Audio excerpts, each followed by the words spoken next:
Welcome back, my fellow comic book friends, to Comic Casper, and the year is pretty much finished, and I would like to take the opportunity to tell you about my top 10 comic book series for 2023. Now, if your comic book series didn't make it into my list, there's a good chance I didn't read it. There's so many wonderful comic books out there, and some not so great, and I didn't get to read everything. So let's kick it. Number 10, I've got Blade. Marvel's slickest vampire hunter has returned in 2023. Written by Brian Hill with artwork by Elena Casagrande, it's a promising opening to a new series at a time when our craving for the return of Blade matched the thirst of the vampires in the Marvel Universe. Hill is executing masterfully crafted action sequences that seamlessly blend together with a terrifying supernatural adventure. The beauty of this series: anyone can dive right in with little to no knowledge of the backstory of Blade. Casagrande delivers exceptional art throughout the series, dropping visually compelling and stylistic sequences to every action-filled and scary moment. The soft lighting throughout the nighttime scenes is a nice touch and lures the reader into a false sense of comfort.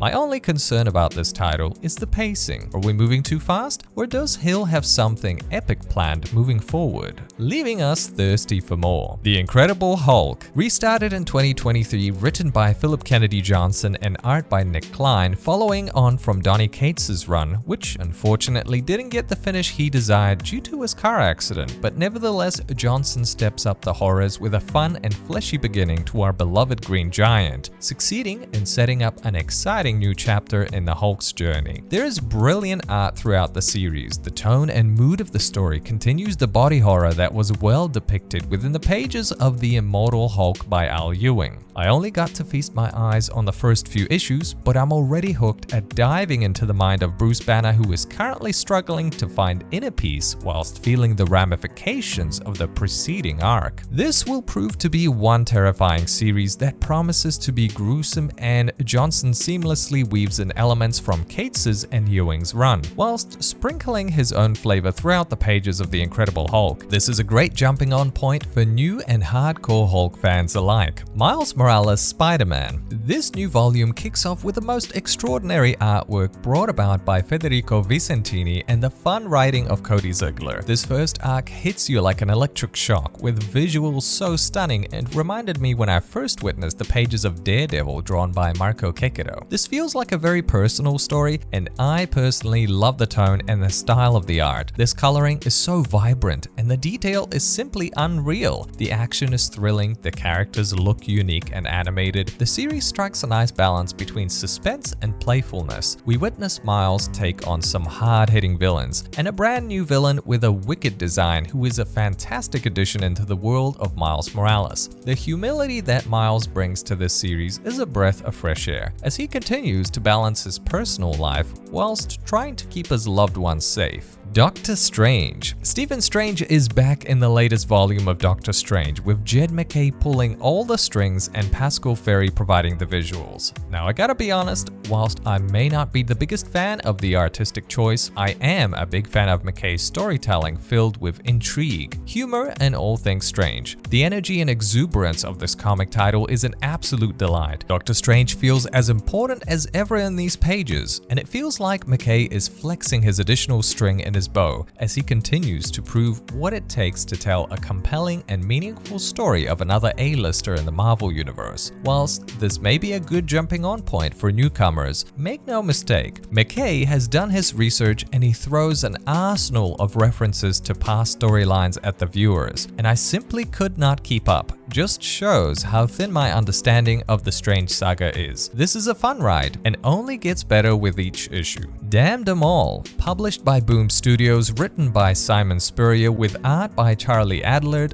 This one is one hell of a roller coaster, a supernatural thriller for fans of Constantine, Something is Killing the Children, and all things British thug life. This is a great book delivering an interesting story of magic meets crime with a killer creative team at the wheel. Following the death of Ellie's uncle, an infamous magician and occult detective, the 72 devils of the Ars Goetia are mysteriously freed from their infernal realm. It's now up to Ellie to track down each of these exiled demons and damn them right back to hell by any means necessary. Holy water, conjuration, or just her trusty rusty claw hammer. The narration is dense, the artwork is great, and the Cockney slang had me scratching my head in confusion on the regular. Each issue finds the right balance of reality-shattering demons and the concrete jungle that is England, successfully manifesting an urban fantasy. Moon Knight by Jed MacKay. At this stage, MacKay has been marching onwards with Mr. Knight for over 2 years, and it has been a blast every step of the way. Artists Alessandro Cappuccio and Federico Sabatini have been supporting the story with excellent visuals drenched with the right amount of darkness and dread. The energy, tension, action, and drama are pulsing throughout this run, as Moon Knight is being met with threats of all shapes and sizes, forcing him to grow as a character and in turn create an alliance fit enough to push back all that is sinister. The Fist of Khonshu has been pushed to the limits, and as the final issue comes to a close this year, I am thankful MacKay has stuck around as long as he has to bring us an exceptional run, which I'm sure will be looked back on fondly by fans of Moon Knight and the Midnight Mission set to protect his city from the weird and the horrible. Gotham City Year 1. Written by Tom King with art by Phil Hester and Eric Gapster. Now, I may be low on my DC reading, but this one is an absolute banger. I could definitely recommend it to those fascinated by Gotham City and an awesome hard-boiled detective story. And it is a very good one, but not for the faint of heart, as violence is aplenty. The story is simply dripping with noir nihilism set amongst the backdrop of a relatable American experience of the 1960s. King hits you with an excellent premise that seems to deliver on each compelling chapter, of which there are only 6. But don't be fooled, they are densely packed with haunting art which captures the dark, shadowy world of these characters and the city itself. I love the visual style and welcome more stories like this from King in the coming future.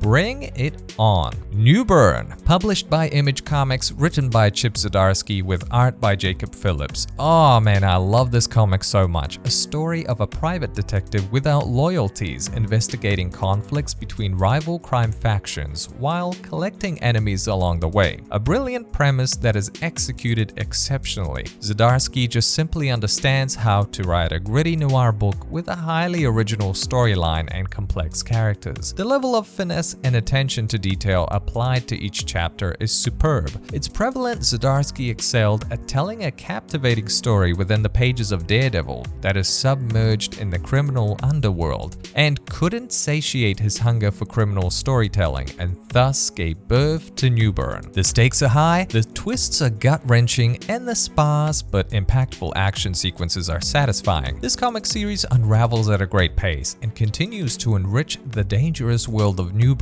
and I simply can't get enough, and I hope the series does not end anytime soon. Big Game, published by Image Comics, written by Mark Millar with artwork by Pepe Larraz, this 5-issue mini-series is the culmination of all the preceding work by Millar in his so-called Millar world. If you are not familiar with his prior work, he wrote comics such as Wanted, Kick-Ass, Nemesis, Superior, Kingsman, Huck, Chrononauts, The Magic Order, Nightclub, Ambassadors, and the list goes on.